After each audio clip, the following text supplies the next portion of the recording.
मला मुक्त कर. माझा आत्मा अजूनही त्या शैतानाच्या कैदेत आहे.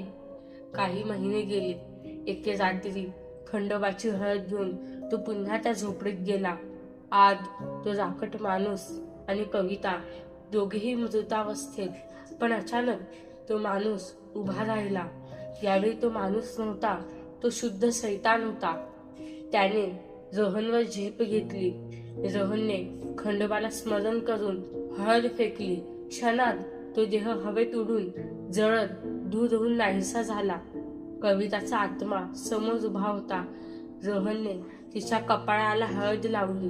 आता तू मुक्त आहेस. ती वाळूत रूपांतरित झाली आणि आकाशात विरून गेली.